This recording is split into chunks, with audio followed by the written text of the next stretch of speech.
they toast it together with a mashka, with some sort of liquor.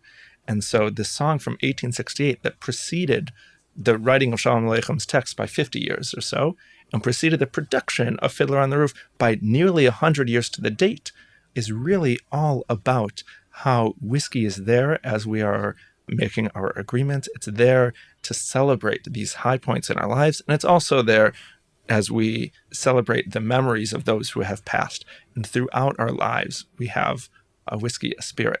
And these people were in Central and Northern Europe, Eastern Europe. Rye was the most popular grain for alcohol production over there. And also that it's core to like the way that Yiddish-speaking Jews and their grandchildren and great-grandchildren are experiencing it today, most famously through Fiddler on the Roof. So with that, we say l'chaim, to life, machna koisa, Machna koisa, davka groisa. davka groisa.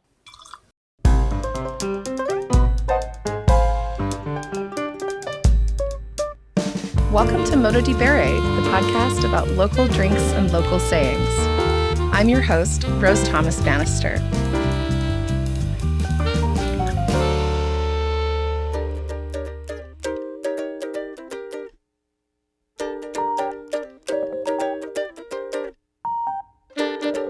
Today, my guest is Avery Robinson, a culinary historian in Brooklyn who has degrees in environmental studies with a focus in sustainable food systems and culinary history. Avery is a Rye revivalist who does some really interesting work that has tie-ins to food and drinks and culture and ecology. He's a really interesting person, and I'm so excited to have him on the show today. Avery, welcome. Thanks, Rose. I'm so excited to be here. This is really wonderful. I know. I'm so excited to have you here in my apartment today in Brooklyn. We have a whole spread of Rye products that I'm really excited about trying. But first, tell us, what is a Rye revivalist? So in 2020, I started a nonprofit with a bunch of farmers and grain policy folks. We're called Rye Revival. We promote rye as a climate change mitigation strategy. How is rye the grain, a climate mitigation strategy? So rye is a small grain, and it is the cold hardiest of grains out there. So it can be planted late in the fall, later than anything else, after one's corn harvest, whether you're in New York and you're harvesting it in November, or you're in Wisconsin and it's in October. It gets pretty cold afterwards, and so you can always plant rye after that harvest. And by planting it, you're preventing a lot of soil erosion by keeping roots in the ground, which keeps that soil there. So you're doing the double benefit of holding onto soil and preventing it from being eroded. But also, rye can have roots that grow up to 7 feet deep. And so when you have a plant that has roots that are that deep, you're actually tapping into nutrients that other plants won't. And so it significantly reduces the nutrient and input needs of your farm. And by having roots that are so deep and having so many root hairs on those roots, you're actually taking a lot of carbon out of the atmosphere and putting it underground. And so when we talk about like how can we get carbon dioxide out of our atmosphere, it's like we have this amazing tool. It's called agriculture.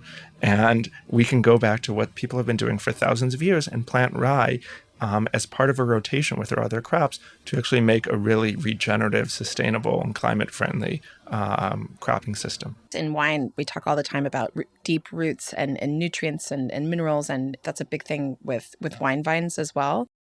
So why do we need to revive rye? Why did people stop planting it? Why do we want to bring it back? People are still growing rye, especially in Northern Europe and in Eastern Europe. Rye is one of the most popular grains that are grown there. And in the United States, for many years, rye was an incredibly popular crop. We used to grow millions of bushels of rye. And over the years, rye has been disincentivized thanks to agricultural policies that are both providing subsidies for certain crops and not providing subsidies for rye. It's very difficult to get insurance for rye. Rye Revival, we're actually working on something right now where we're helping to get more people to have the rye insured. And it's really difficult for a farmer to grow a crop if there's no guarantee that they will make any money. And so it's we're working on some of these incentives. But also in the 1970s, I think it was 1972, rye was delisted from the Chicago Board of Trade.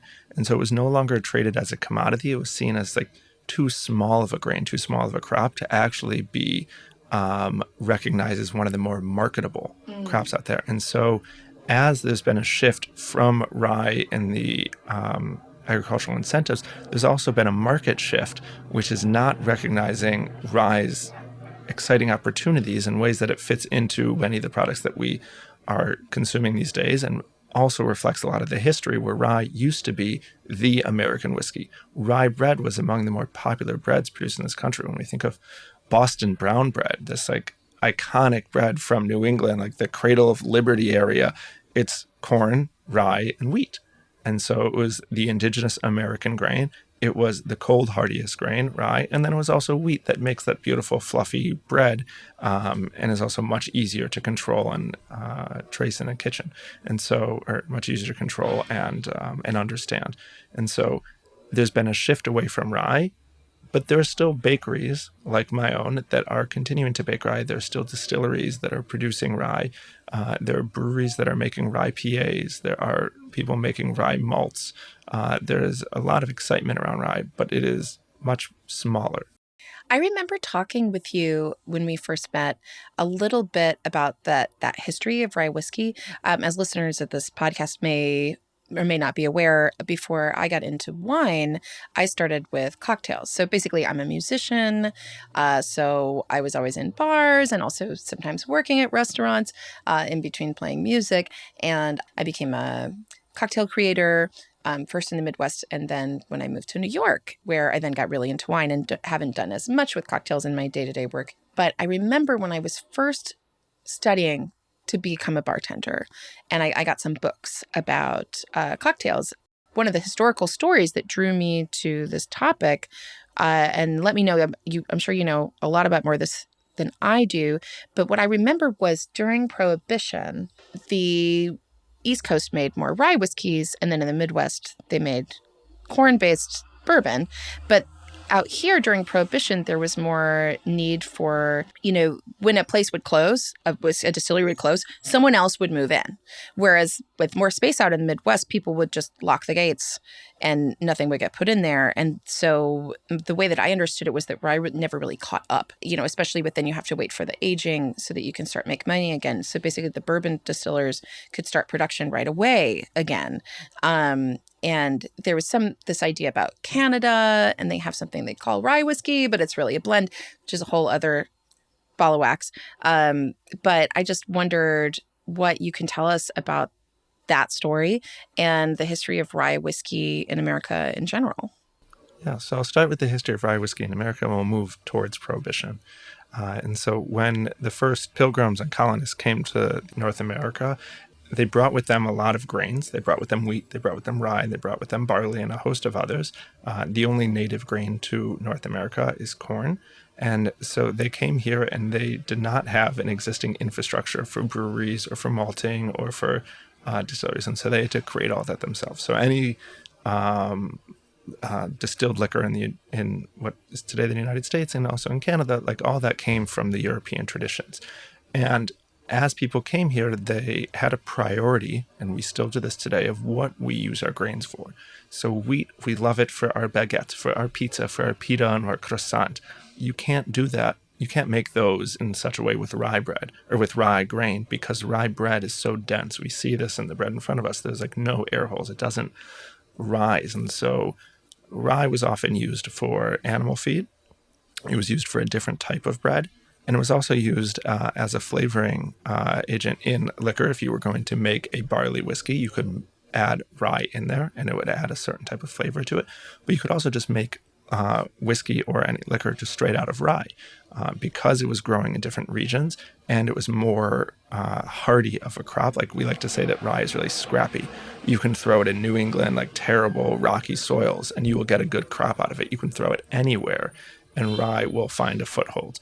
And so when a farmer was growing this, they often were not growing it as their priority grain, but they were using it because it was very valuable, and they could make liquor out of it. And as humans, we really do enjoy liquor, and we do enjoy beer, and we enjoy these other products. And so rye was the original American whiskey, partially because it was so easy to grow in these new conditions that people didn't know where would be the best land, soil for growing wheat, where would be the best for growing barley and other crops.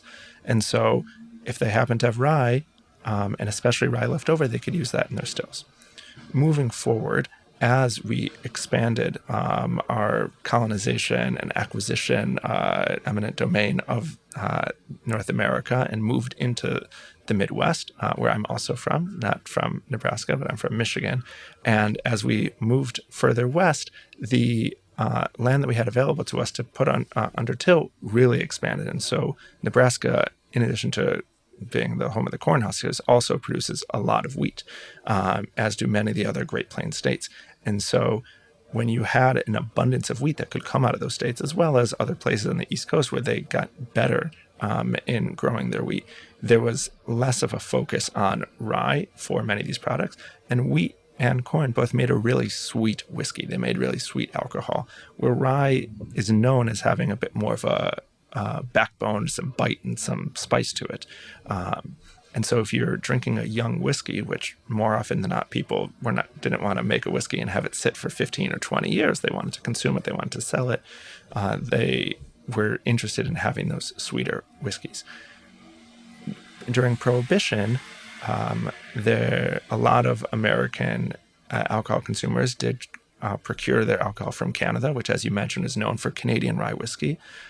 Canadian whiskey is often just known as rye whiskey. And my understanding is that Canadian rye doesn't actually have to have rye in it in order to receive that designation. But most whiskey grown in Canada is rye whiskey, or most whiskey produced in Canada is rye whiskey, because the grains that they're using for their whiskey are often rye, because it's so cold up there that their growing season is so much shorter, and thus the cold hardy benefits of rye actually are rather well received in the Canadian agriculture and distilling public. And so during Prohibition, a lot of rye that came across the border, whether that was from the Canadian Plains or in Detroit, we had Walkerville across the river from the city of Detroit. And there was a whole huge smuggling ring that was ferrying, literally like on ferries, liquor from Canada to the United States. It was just across the short Detroit River, and a lot of that was Canadian rye. And so a lot of the whiskey that sustained the American people, especially in the Midwest, was Canadian rye.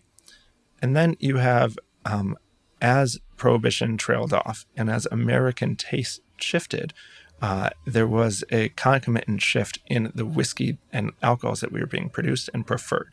And a lot of those shifted towards clear grain spirits, and so neutral flavored alcohol. So vodka started to become much more popular in the middle of the 20th century. And we also see the explosion of tequila. And we also see a shift in many more gin cocktails as well that people are enjoying. And maybe that's just they're doing like gin and tonic or vodka and tonic. But the neutrality, the blandness of those spirits worked in their favor in that time period. And as opposed rye, to the aged. as opposed to an aged, but also just a flavor-forward rye. So even a clear rye spirit straight off the still is going to have a lot of flavors in it, which is why you often don't see so many rye vodkas.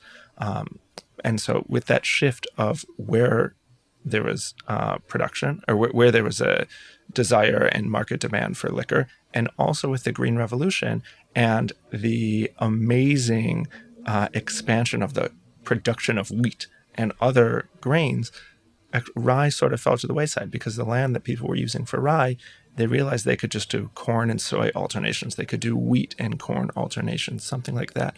And they didn't need to have rye for the ecological benefits, because the Green Revolution said, look, we have fertilizers, we have pesticides, we have all these amazing agricultural technologies, these inventions that are going to radically shift and our production styles. We're going to get on the yield escalator, and we're just going to have, 100, 200 bushel an acre corn.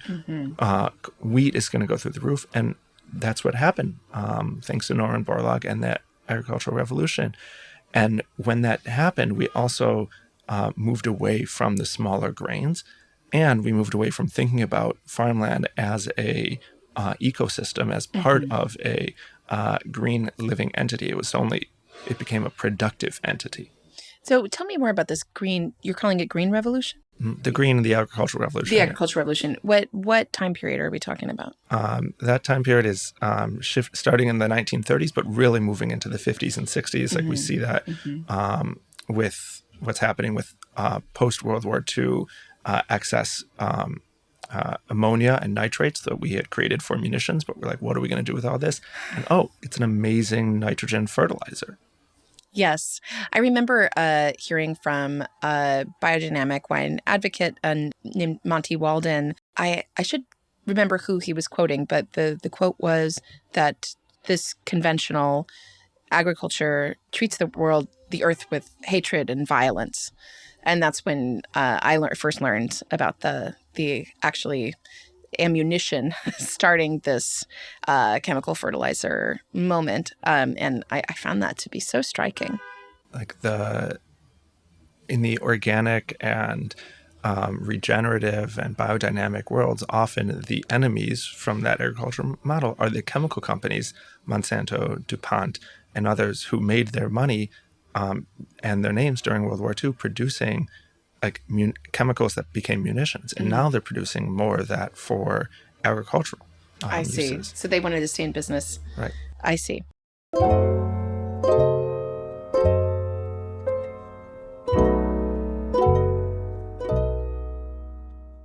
From growing up in Nebraska as well, when I became really interested in Italian wine and getting in touch with Italians and other Europeans who were just so proud of an array of agricultural products, whether these were lentils or the local grain or this type of buckwheat, and going into different meats and cheeses and, of course, wine, actually became angry because I grew up in the breadbasket of the country and I felt that I had no connection to the land.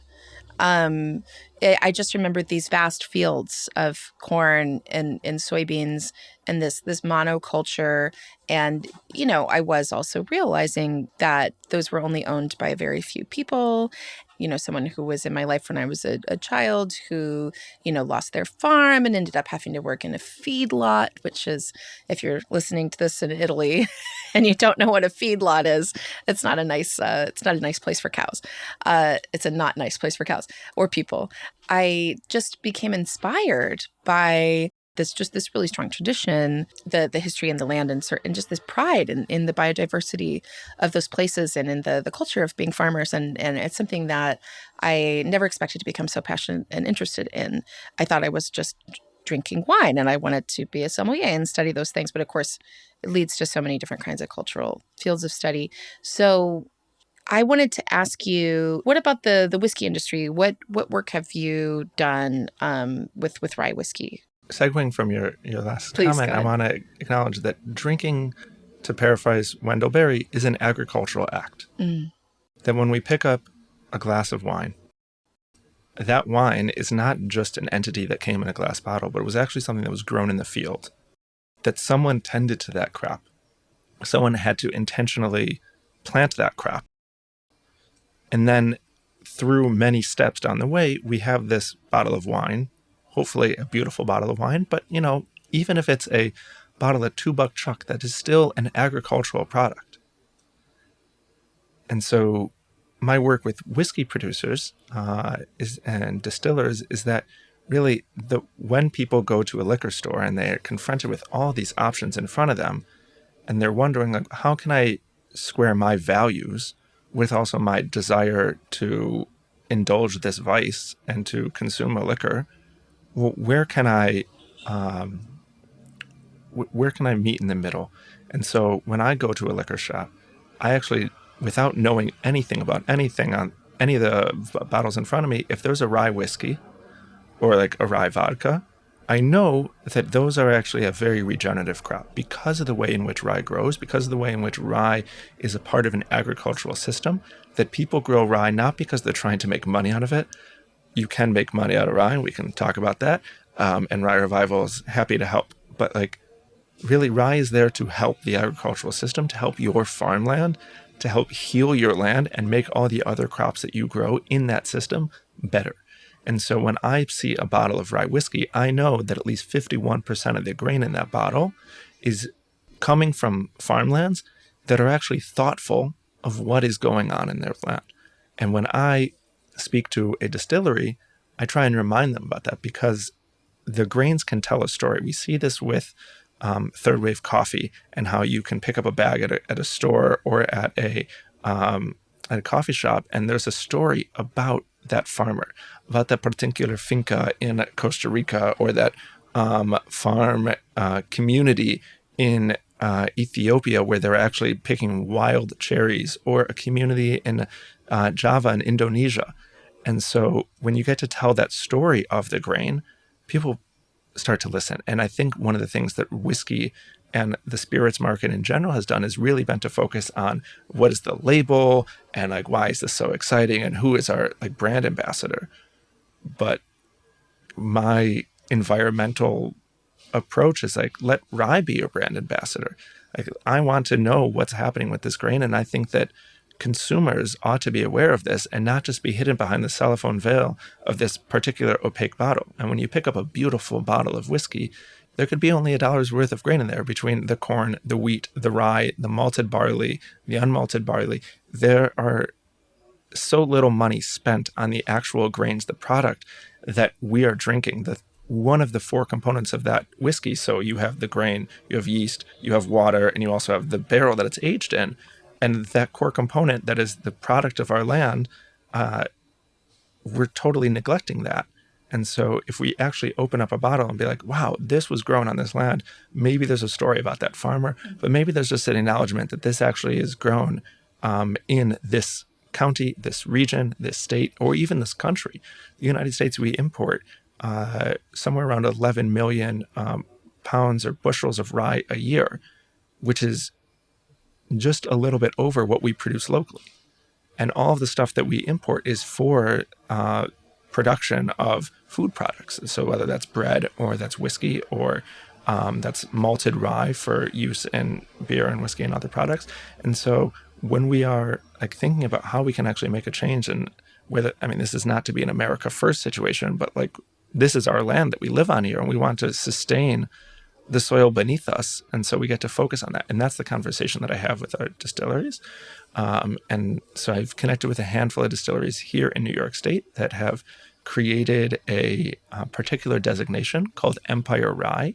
They created this in 2016, harkening back to American whiskey history, to New York being one of the original states producing a particular type of rye whiskey. They said that this rye whiskey that we are producing here in New York needs to be 75% rye minimum, not just the 51% that is classic for rye whiskey. It needs to be rye that is grown here in the state of New York, and it is rye that is aged here in the state of New York in new American oak barrels for a minimum of 4 years. When they made this designation in 2016, none of the Empire Rye Guild members were actually producing whiskey like this. So this was a challenge to them. It was also a challenge to farmers to be able to provide enough local grain of high quality that they could use. And they've done that. And so now there are 8 or so leaders in this Empire Rye movement. Many of them are based here in New York City, but there's also, I think, 20 or so members that are producing an Empire Rye. And it's really exciting to be involved with distilleries who are actually going out of their way to find farmers, because rye doesn't exist on the commodity trading market. And so you can't go to your standard grain elevator and just get the type of rye that you want. These distilleries are also bringing back particular varieties of rye for particular flavors. And so there's an experience of terroir that one can have with rye, because a Danko rye grown in the Hudson Valley and a Danko rye grown in the Finger Lakes are going to produce 2 different flavored ryes, even if they're made from a distillery a block away from each other that are using the same water. And so we know that about the varieties themselves, and we also know that about the terroir. And so these distilleries are trying to bring back grains. Maybe they were grains that like George Washington used, or there was the most popular rye whiskey in the 19 teens, and there were award-winning rye farmers on an island in Lake Michigan growing rosin rye to be this protected seed stock for a rye whiskey that in the 1930s, it was advertised as on a bottle of whiskey. This is Rose and Rye whiskey.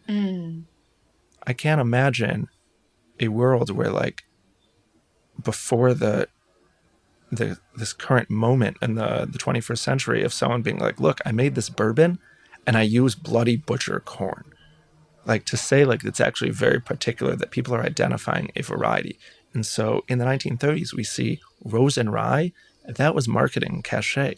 And so what is the value add that distillers can get by working with farmers to grow a particular type of or variety of grain, and also to grow it to their specifications?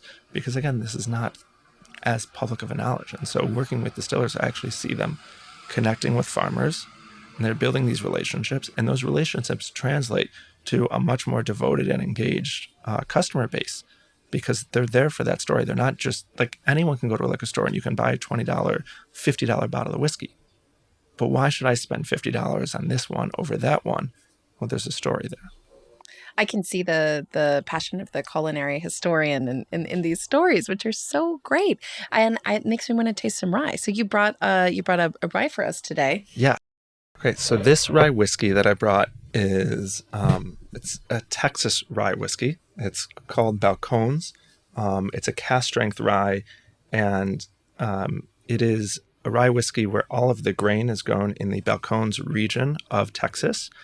And listeners may be surprised to hear that, and you as well, that as I say, rye is the cold, hardiest grain. You can grow it in every single one of the continental United States, and more rye grain is grown in Oklahoma than any other individual state. Oklahoma being so near to Texas, one of the varieties that they grow in Oklahoma is this variety called Noble, and they grow another variety called Elbon. It's just the reverse, so I'm not entirely sure which one preceded the other, because I always confuse this. I need my notes. But Balcones whiskey is grown with one of those two varieties, grown in Texas. All of the grain for this whiskey is grown in Texas. And I first encountered this at a liquor shop in Jersey City when I was visiting a friend over there. And I was blown away by this, because I have never tasted rye whiskey that is so different from what I generally experience. And that has a very particular and more conventional rye flavor. So I'm going to pass that to you. And again, be aware that it's 126% proof, so it may need a drop of water. We also have some cubes over here. It's up. Yeah. Do you want a little water? At this point in the show, if cultural, linguistic, agricultural, or culinary diversity is something you value, please take a moment now to visit patreon.com/Modo di Bere and sign up to become a supporter of the show. Your support is crucial for me to be able to continue doing this work, and I really appreciate it. Avery and I will be here when you get back. And so rather than tell you what I thought was so different or exciting about this, I'll let you sort of indulge us. And well, it's got an absolutely gorgeous amber color, which just seems to be kind of vivacious and fun to me. It's a little more orange. Oh, it smells great. L'chaim. Cheers. L'chaim. And we'll get back to that.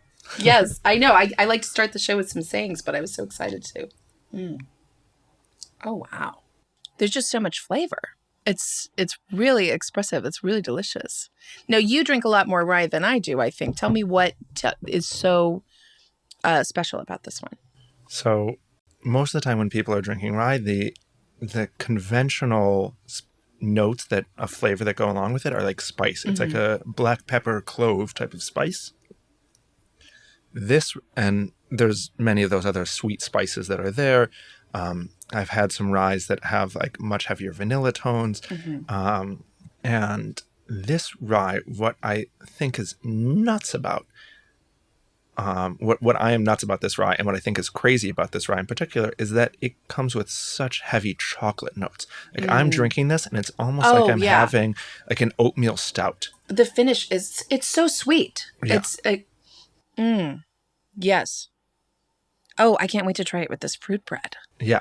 And so the fact that rye can give such a diversity of flavors that, like, I'm getting a lot of dark chocolate on this, but I'm also getting some toffee in there. There's even like a bit of coffee in terms of like the experience of walking into a coffee roasting shop and you're just suffused with that amazing smell. Like, I'm getting whatever the translation of that into terpenes and esterns in like on my palate, and I love that. And I also love that like this rye I think is only 4 years old, and so this is an incredibly flavorful, robust spirit that is so young. And I imagine people would pay a lot of money to have like an 18-year age scotch that could give the complexity of this. And many people who don't love a super smoky beverage would also love something like this. Yes. There is a variety in the world of rye whiskey, and a lot of that has to do with like what is the percentage of rye in a product. So there are different varieties. There is a Monongahela style rye, which is a much more rye heavy, and that's the one that is popularized by products that came out of the Monongahela Valley in central and southwestern Pennsylvania. And the most famous of those that is still around today is the longest lasting distillery in the country, which is Old Overholt. And they make a rye whiskey. It's often a bartender's favorite. It's a great mixing whiskey. And that goes to the Monongahela style, which is somewhere between 80 to 90% rye, and then the remainder being malted barley. There's also a Maryland style of rye, which includes a lot of actually corn in there. So it gets to be a little bit sweeter, a little bit softer. And so you'll have somewhere between about 55 to 65% rye, about 30% corn, and then the remainder is malted barley. There are a few places that will do a 100% rye. There's a distillery in Alberta, which is the source, if I'm not mistaken, of Whistle Pig's rye, and or at least Whistle Pig's not farm stock rye, and they do 100% rye, no malted rye, and they have a particular enzyme that allows it to process and get and the flavors are able to expand in a way during distillation that you can only get when you include a certain amount of maltose in there. And then there are companies that make bottles that use a 51% rye. MGP, which is a large liquor producing facility in Indiana, historically has been the source for a lot of what's known as the 95-5 rye, 95% rye, 5% malted barley, which is Bullet. I believe it's also Redemption Rye. It's Pinhook and Penelope, and a lot of rye labels that are not actually their own distilleries. And so people would source this juice, as we call it in the industry, from Indiana, and then they will mix it with their own water, and they'll slap a label on it, and that'll be that. MGP is getting out of that business of sourcing a lot of juice to other labels. They're focusing now on having their own brands. But for those who grew up drinking or still do, like a Bullet Rye, that's probably the most popular rye in the country right now. And it's all coming from Indiana, and they make great rye over there. And that's a 95.5. So depending on what you like in your whiskey, there could be different proportions and percentages. And there's many different styles. And there are new rye whiskey labels and brands coming out all the time. And it's difficult to know about them because it takes up to like 2 or 4 years, depending on the aging of this whiskey. So Rye Revolution is underway. We just have to wait for the barrels to be ready. I as I'm drinking this, I'm finding the chocolate, as you're saying, but also this wonderful fruitiness. And there's a bitterness to it, a beautiful bitterness. And you are talking about coffee and chocolate, which have a sweet, maybe fruity and bitter component as well, that whole triangle. But I'm also finding a bitterness that reminds me of wormwood, actually, in this. And I'm just, as you're speaking about so beautifully about all the interconnected things, I do think this would be a great whiskey for Scotch drinkers to expand into. Is definitely speaking with Scotch drinkers, and being someone who really enjoys Scotch myself. I mean, my dad plays the bagpipes, for goodness sakes. I I think that, speaking about all those differences, not just, okay, we have this bourbon and this is what, not to knock on bourbon, but, there are these terroir differences and these regional differences in the styles and the aging and that this is closer to the sea and those kinds of things. So I think someone who has developed an interest in that could also find an interest in the rye. And I'm also thinking about Amaro, vermouth drinkers, people who are a fan of these flavors from Italy and elsewhere, with that kind of herbal bitterness that is what's staying on my tongue as I'm finishing, and finding that to be so interesting. And also for wine drinkers as well, who are wine nerds interested in this terroir and the biodiversity and everything. I had no idea there were so many types of rye and so many different styles. I was just kind of pleased with myself that I knew about rye at all, and as other than just thinking about how it played in cocktails. So I'm so excited to know about this. And this is really nice. It's so complex and expressive, but also smooth and really balanced. And I think really good for a wine drinker to be able to find those depths of flavor and those kind of layers in your nose, in your mouth. Absolutely. Yeah. This is a great sipping whiskey. As oftentimes in spirits, people will like differentiate between a sipping versus like something that you want to use for a cocktail. And I would say historically, rye has been known for cocktails. It actually, rye was one of the leading components of the cocktail renaissance of the late 90s, 2000 aughts, as people were going back into the American cocktail canon, and they were looking at what are the different spirits out there, what are the different products out there, and what are their combinations that we can use to bring people back into bars and we can have fun. And so these bartenders, qua mixologists, really leaned hard into rye and are definitely among the people that were pushing distilleries and through distribution companies to actually get more rye to market. Because years ago, there were a handful of American ryes. There were a lot of Canadian rye, relatively speaking.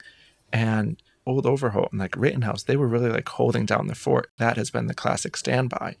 And if you want to have a Manhattan, like that's what you need. Yeah, I agree. That like slightly spicy. It's not going to get overtaken by the sweetness of that vermouth or by the other components of a cocktail. That the rye actually gets to stand strong in a way that like a cocktail made with a sweet bourbon sometimes has like an alcoholic note to it, but it doesn't necessarily carry the flavor of a lot of those cocktail quality bourbons, which is to say like a sipping bourbon versus the cocktail quality. And the fact that this is also like 126 proof, but it's like I don't feel an incredible warmth in my body from like, oh my God, I'm like actually getting drunk here at like 2:00 in the afternoon on a work day. You're working. We're working hard here. Yeah. Cheers. Lime. I'm actually going to add a little ice cube to this. Yeah, while we've got the whiskey out here, I believe you have a local saying for us. Yes. So you had mentioned that I was a culinary historian. In fact, I did my degree in Jewish and American culinary history. And I would say probably the most famous Jewish American culinary drink or drinking scene or phrase comes from Fiddler on the Roof. And so Fiddler on the Roof, this 1967 play based on a series of Yiddish stories by Shalom Aleichem, which were written in the early 20th century. If you haven't seen it, you really ought to. There's an amazing documentary that essentially says there has been a Fiddler on the Roof production every single day since 1967. Anywhere around the world, you will find at least one Fiddler on the Roof production going on that day. It is a universally appreciated play. And one of the songs called L'chaim, which is Yiddish for to life, but it's also the token Yiddish and Hebrew Jewish cheers. And so when I reached out to a friend of mine who is a Yiddish instructor who happened to be in the Yiddish production of Fiddler on the Roof, he said to my query of what's your favorite Yiddish saying? And he was the bartender in that production. So he like really led this song. And he says, Mach a kois, which literally translates to make a cup. But if you were to machen a kois, and in the Yiddish production of Fiddler on the Roof, in the song L'chaim, they say, Davka a groisa, mach the kois davka a groisa, give me a shot, make it for sure a large one. Oh, I love that. Yeah. I love that. Here, teach this to me. I want to learn it. So, mach de koise. Mach de koise. Mach de koise. Mach de koise. Make a cup. And if you were, going for your country club pour, you go dafka a groise. Dafka a groise. So it rhymes. Mach de koise, dafka a groise. Mach de koise, dafka a groise. Yes. Oh, all right. I love this. Let's enjoy ourselves. That's great. And then just on that theme of like Yiddish drinking, there was a popular song that was published in 1868 by a Yiddishist, an intellectual named Michaele Gordon. And he wrote this song called Mashka. Mashka is conventionally translated as whiskey, but it really just means liquor. It could be schnapps, it could be vodka, it could be a whiskey, it could be a slivovitz, like a plum or other fruit brandy. But he wrote the song Die Mashka. And one of the lines in this song, which is about how this person exists thanks to whiskey, is "Zu lieb der Mashka ist der Schirach geschlossen," which translates roughly to it is on account of the whiskey that the match meaning of his mother and father, was sealed. And so we see this in the scene in the Chaim, in Fiddler on the Roof, as Reb Tevye and Lazer Wolf are agreeing on the bridal match. They toast it together with a mashka, with some sort of liquor. And so this song from 1868 that preceded the writing of Shalom Aleicham's text by 50 years or so, and preceded the production of Fiddler on the Roof by nearly 100 years to the date, is really all about how whiskey is there as we are making our agreements. It's there to celebrate these high points in our lives, and it's also there as we celebrate the memories of those who have passed. And throughout our lives, we have a whiskey, a spirit. And these people were in Central and Northern Europe, Eastern Europe. Rye was the most popular grain for alcohol production over there. And we see this today, like Belvedere makes a beautiful Polish vodka made only out of rye. One of the most popular vodka varieties in the United States is Stolichnaya from Latvia. And that is about 40% rye vodka. We still see this today, that rye is very popular in the liquor production in Central, Eastern, Northern Europe, and also that it's core to like the way that Yiddish-speaking Jews and their grandchildren and great-grandchildren are experiencing it today, most famously through Fiddler on the Roof. So with that, we say L'chaim to life, Mach na koise, Mach na koise, Dafka groise. Dafka groise.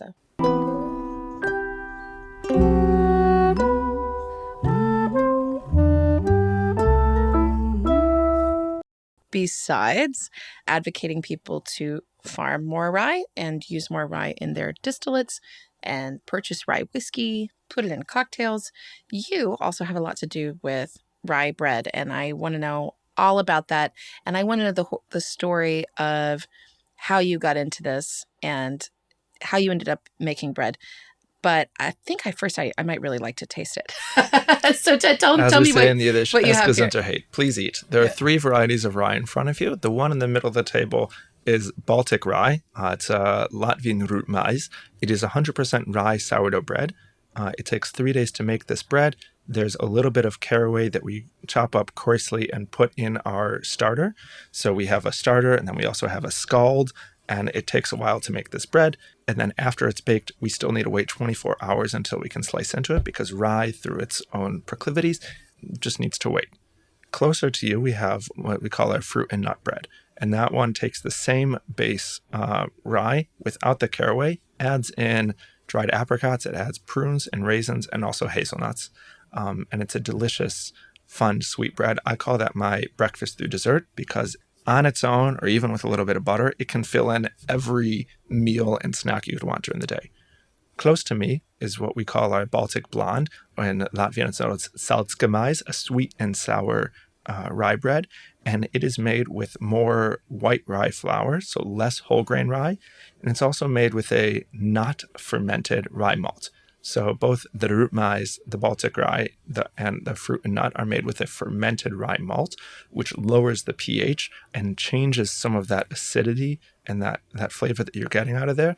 This one is not fermented, and it has more protein and less fiber because it has less whole grain and more white rye flour. They're all amazing. We have a beautiful spread in front of us that you put together. There is a really lovely butter. There's sliced fresh tomatoes because it's July, late July, and there's, 'tis the season for that. We have some great manchego and also some sliced red onion. And these breads are really good with everything. They belong, of course, with like smoked or salted pickled fish, like a herring or like lox. And they also go incredibly well with charcuterie. But like here, like please ask us interstate, as we say, eat in good health. What should I start with, Avery? So I feel like the move is to start with the classic root rye, the Baltic rye right here in the middle. Just have it a bit as is, and then also add a little butter, I think is the way to do it. I mean, I'm smelling it. Oh, it's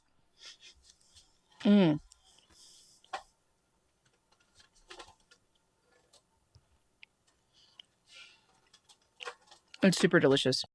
I feel the caraway, but it's not overpowering or anything. I'm going to add some butter. So I grew up in a world, Detroit, where rye bread, notably deli rye bread, did not include caraway. So it was only when I left my parents' house and was out in the world that I actually understood that most people, when they experience rye bread, think of it actually as the flavor of caraway. One of the things that I'm trying to do with this bread here, the Black Rooster Food is the name of the company, is introduce people to rye that is not a wheaten bread. This is 100% rye. The deli rye that I grew up on was maybe 20% rye. Sure. I go to a grocery store, it's maybe 3% rye. This is Nora Groisa. This is a lot of rye. A lot of rye. Nora Groisa. What does that mean? Oh, no, Machta Koisa Dafka. Oh, yes, more. Yes, extra, a lot. Make it big. Make it big. So it is dense, but it's not heavy. I find I'm trying to figure out what to even compare it to. In your instructions for the Black Rooster, you say don't use a serrated knife. It's something that slices in a different way. There's something kind of fruity about it for sure, and it has just a lot more depth of flavor. I think it's really good. Yeah, so a lot of that fruitiness is coming from that fermented malt syrup, and it's also one of the reasons that it actually goes very well with a salty cheese, salted butter, but also salted fish and salted meat, because that you have that balance of flavor there, contrasting but also supportive flavors. Got some manchego here. I'm going to try it with that. Oh, that's delicious. Yeah, stick in. In Yiddish literature, there's a lot of conversation about people who would wake up in the morning and they would go to work or go to school by having a slice of bread that they would rub with a herring on it. So they would get the oil, and maybe they would put some butter on it if they didn't have herring, and just a little bit of raw onion. Ooh, that's right. Should I try that with the blonde bread with that? Sure. Yeah. And I think it's just it's something to speak of this is the day-to-day bread. This is the pain quotidien of Eastern and Northern Europeans. And they, of course, ate wheaten bread, but that was their celebration bread. But day in and day out, this is what sustained them. This is what nourished Eastern and Northern Europeans for centuries, if not millennia. And that's something that we're trying to do here. It's actually create nourishing traditional bread. I'm absolutely loving this bread just with the onion. I wish I had some pickled herring. What's wrong with me? Next time. Oh, this is delicious. Just the thinly sliced red onion is perfect. The fiber is really good for human health, especially for digestion. It's anti-carcinogenic. There's been a few studies coming out of Northern Europe that show that it actually reduces rates of prostate, breast, and I forget the third type of cancer that was shown in the study. It also is much lower on the glycemic index. And so for people who are diabetic or just don't want to have the spikes in blood sugar that come from eating many different other grains or many different other foods, that actually consuming rye, because it is so dense, it actually digests much slower. And so the sugar is much more evenly released throughout the day. And because it's rye and the way in which rye is grown, the way in which rye is processed, I've heard from a number of people that have been told they shouldn't eat gluten. They need to avoid wheat. That many people who actually have been told that and avoid that in their daily lives can eat this and have no ill effect. This is delicious. I haven't tried the fruit bread, the fruity nut bread yet. but I'm definitely really feeling the butter and red onion combo. It's really nice. Now, let me try this. What should I'll try the fruit bread on its own and then maybe Yeah, try put it some on its jelly on own it if you or need to some do cheese. some Yeah. manchego, because I really love the sweet fruit bread with the balance of a cheese, especially as I love this with like a really briny feta. It smells so nice. This is really beautiful bread. Mm. Yeah, I like to joke that there's jewels in it. And you can see that with the apricot, with the prunes and the raisins and the hazelnut, like the contrast of that. And there's an added protein, there's added fiber because of the dried fruit, because of those nuts, and it's Oh, this is delicious. Now go back just a little bit. You were telling me because I want to make sure if you're straight up celiac, there is gluten in rye bread. I was one of the sourdough.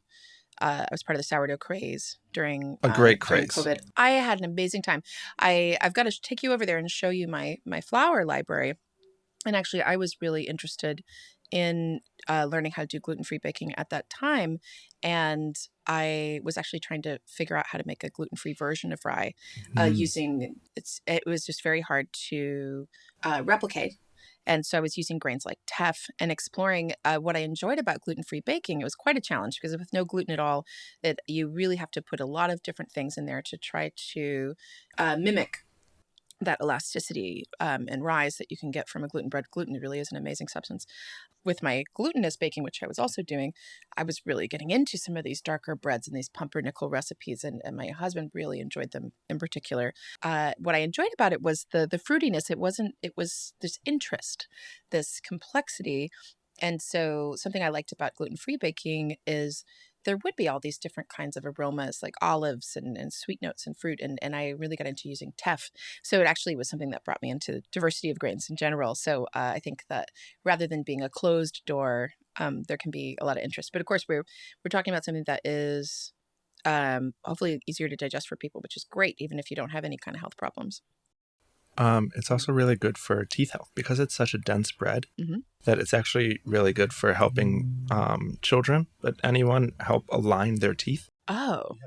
Eat too many very soft foods in the past couple hundred years, especially as our production methods have changed and access to an abundant access to cooking has changed, and so we're able to soften a lot of our foods, and so with that, the way in which our teeth are growing has changed. But there's evidence that shows that eating rye has piezoelectric benefits to your jaw and to your teeth, and it helps keep them straight and otherwise straighten them because it's giving them a workout.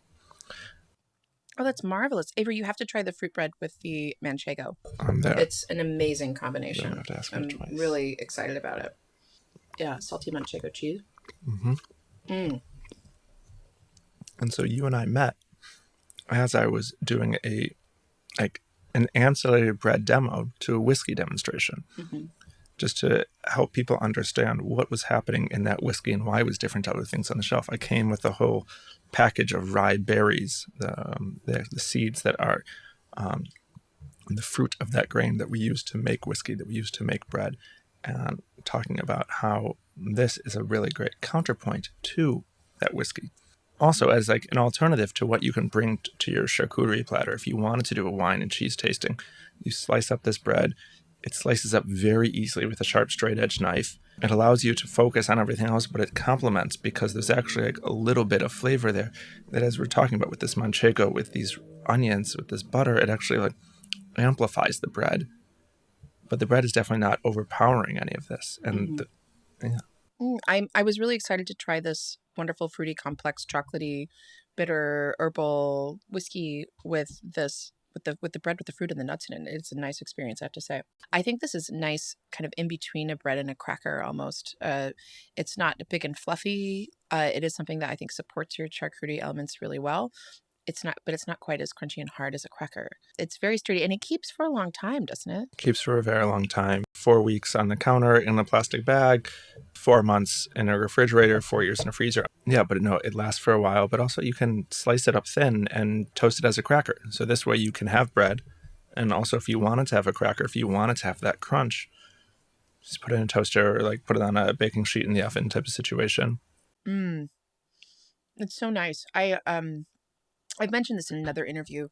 which was, I think, episode 8 and 9 of this podcast with Lindsay Speer, who has a language collective called Culture Without Borders. You might have a word for bread in your language, but you have a certain bread in mind. Usually when you're a speaker of that language, that is your mental image. And somehow we started talking about James Baldwin. And if you look up James Baldwin bread quote, he was talking, I believe in The Fire Next Time, about all of these really big problems in the world. And to me, he seems to pause, and because he's talking about pleasure as something that's important, as important as all of the other things that he speaks about. But it's kind of fun because I felt like he was saying, and another thing, this bread that we've been eating. And he's sort of talking, I think, about this kind of chemical, bland bread. And he's like, we have to be eating good bread. This is really important. And I don't know if that was an American experience that I had, but I know that he spent all this time in Paris, and it's just complete fantasy. You as a culinary historian could probably help me to figure out how I could research this. But I had this vision of just James Baldwin arriving in Paris and having some amazing bread, and maybe having been eating the wonders of food science bread up to that point, and just thinking, oh my God, what have I been missing? I have to tell everyone. And James Baldwin was writing in the mid-20th century, and he was traveling the world and realizing that this is a bit of an extrapolation assumption on my side, but on my part, in America, the most exciting thing in bread was Wonder Bread. Yes, that's what I'm talking about. That's not bread. It is It's true. There's wheat that has been bleached and enriched and loaded up with all these things. And my bread company, actually, Black Rooster Food, we trace our origin back to an experience of Wonder Bread. So this company was founded by Jānis Michaele, who came to the United States as a refugee from Latvia after World War II. His family was sponsored by a church and a community in central Pennsylvania, and they moved there. And as they were settling in, his mother brought back some Wonder Bread from the grocery store because that was in the bread aisle and that was there. Not only did the family have no idea what to do with this, but the dog that was there wouldn't even eat the bread. And at which point his mother started contracting with a nearby farmer to sell her 100 pounds of rye flour so that she could make rye bread to sustain the family. And that was the origin of Jānis Michaelis, John's introduction to rye bread in America was through his mother's kitchen, in the same way that he was introduced to it as a child in Latvia before the war. And this company was founded about 15 years ago or so with him and his brother and a friend who were trying to bring that rye bread experience to this country because we've spent decades moving away from nutritious breads. Thank God that there was a sourdough movement in San Francisco and Los Angeles 40 years ago that started to bud this up and provide the basis for where we are today. And in the pandemic, when there was the explosion through social media, but thinking of true, honest bread in what James Baldwin was looking for, in what John grew up on, and in which many of us have only come to experience now through social media, but also through a handful of artisan bakeries or farmers markets. This here is a bread that speaks to that. We are not trying to be fancy. This is a bread of the people. This is a day-to-day bread, and it's bread that is meant to nourish you and nourish your environment. And it's also a bread that speaks to this history and culture, and it pairs well with whiskey and so many other good things. It's beautiful. I love it. Now, how did you meet John, and how did you start this relationship with the Black Rooster Bread Company? So I met John during the pandemic. I was connected with him while I was working on Rye Revival. One of the folks who started Rye Revival had been introduced to John's bread probably about a decade or so prior. Whenever she spoke about rye in that interim decade, she was always talking about John's bread. I met her at a Jewish food conference in 2019, and she had brought John's bread. And she was just in between sessions, she was sharing this bread and talking about why rye is so great. And I was totally hooked. So that's how I got connected with her. And eventually we started Rye Revival with some other farmers and other folks. And then during the pandemic, John realized he needed a hand because he's in his 80s and was running this business, but was also retired. And he wanted to spend time with his grandkids and all these other things. We connected, and he realized my history and my passion for food as culture, food as nourishment, food as identity, and also food as something that people can connect to beyond that. And I say that because farmers to actually look and be like, okay, look, here's my product in this bottle. Here's my product in that grain. When rye is not part of the commodity chain, you can actually do that. And so John realized my passion, my knowledge, and excitement for this, and invited me to join him on this crazy journey. And yeah, it's been a fun thing. I'm learning all about Latvian life and culture. His wife is actually publishing a book called The Rye Bread Marriage, which is about the two of them getting together. And it's a story of love. It's a story of identity. It's a story of finding each other through bread and falling in love with a man who's fallen in love with bread.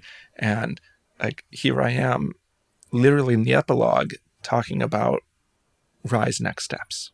Oh, I have to have them on the podcast. That sounds so wonderful. They sound so wonderful. And Michael's written books about coffee before, finding God in the cup, and has spent a lot of time researching and writing about food for decades. Oh, what a beautiful thing. That's so great. So tell me more about the Black Rooster Company. Where can people buy your products? How much bread are you making? So we bake our bread. It's handmade in Coney Island in South Brooklyn. And we sell our products at a handful of grocery stores. You can find them on our website, blackroosterfood.com. Most of those grocery stores are here in New York. They're also in the Boston area and in DC. We're always open to new stores carrying our product. And you can also buy our bread on their website. We can ship you a full loaf of bread, which for the Baltic rye and the Baltic blind, the rootmais and salzgemais, that's a full 5-pound loaf. And for the fruit and nut, it's a 2.5-pound loaf, and we can ship you that. We can also ship samplers, which are much more manageable size pieces and a great way to introduce anywhere in the United States. It's heavy bread. It's dense bread. It'll last you a while. And we also make sure that all of our employees, and most of them are immigrants from the former Soviet Union and also Latin America who are baking our bread. Some of them are refugees. All of them get paid a good wage, and that every farmer there are getting respect and recognition for their rye, because not everyone's doing rye, and we really appreciate what they are doing and bringing forward here. And it's a wonderful small business. We produce a couple hundred loaves a week. The bakery that makes our bread for us makes thousands of loaves of rye bread, but these are the only 3 that they make that are 100% rye. They're a great bakery. If you grew up on any like Russian or Soviet breads, as they're often known, like Borodinsky rye or Riga rye, which is rye with a little bit of wheat in there, then you may be familiar with that type of bread. And they sell that all around the East Coast as well. Black Rooster Food. Yeah, we're certified kosher. There's a little bit of honey in the fruit and nut, but otherwise the bread is vegan. What is that website again where people can try this? blackroosterfood.com. The logo is a black rooster, which is Janis Mongailis, our founder, John. His last name is Mongailis, which translates into English from Latvian as Black Rooster. Lovely. So nothing to do with the Chianti Classico symbol, but still very, very lovely symbol to me. That's fantastic. Well, I love this bread. I hope everybody goes and gets some. It really is delicious. And I just love listening to you talk about all of this. I think you can see why it fits into everything that I'm doing with Modo di Bere, where we're interested in local drinks and local sayings. But why? Because it's really all about biodiversity, all different types of biodiversity. And I would just love you to speak to, besides to me, the inherent beauty, which could also be a reason. Why is biodiversity important? Biodiversity speaks to the resilience that we're trying to build and encourage and maintain in our systems so that we can continue to be here as a community, as a people that celebrates these cultures, these identities, and these foods for generations. And that allows us to bring out different aspects of these foods so that, we have hundreds of varieties of heirloom tomatoes. It would be such a sad world if we only had one. But you can't have hundreds of varieties of heirloom tomato unless you have many different types of pollinators, unless you have, there's all these tiny insects. There are slightly larger bugs that consume them. There are the animals. And all of these allow for us to have a healthy and resilient natural environment so that environment can continue to thrive so that we can actually, if we need down the line, we can discover new opportunities and resources for disease prevention, for antibiotic development, but really also to better understand the world that we live in, because we are one creature as a part of a much broader system. And so recognizing that rye is a part of the system, it has a particular environment that it thrives in, and it has many other environments that it tolerates. But in all of these environments, that it is dependent upon the interactions with other things, that in the soil, that there are bacteria and microbes and mycorrhizae, fungal spores that are allowing this rye to absorb nutrients, that this rye is then bringing carbon dioxide from the air, translating and transforming it into its root system so that you have carbon in the ground, that you need to have a healthy environment in order for this to work effectively. Rye is a piece of that puzzle. And many people, speaking to the broader biodiversity, many people have been using rye for millennia. It is integral to many different cultures and identities. And so this is an opportunity for us to lean into that and actually move a little bit slower and to think and reflect more on how rye and those cultures have succeeded and stayed strong for generations, and how we can adapt and not replicate, but be inspired by or translate what's happening elsewhere. And so, here in Modo di Bere, I gave a blessing in Yiddish for how we can drink a glass, and also a little bit of a story behind that. And it works well, the translation.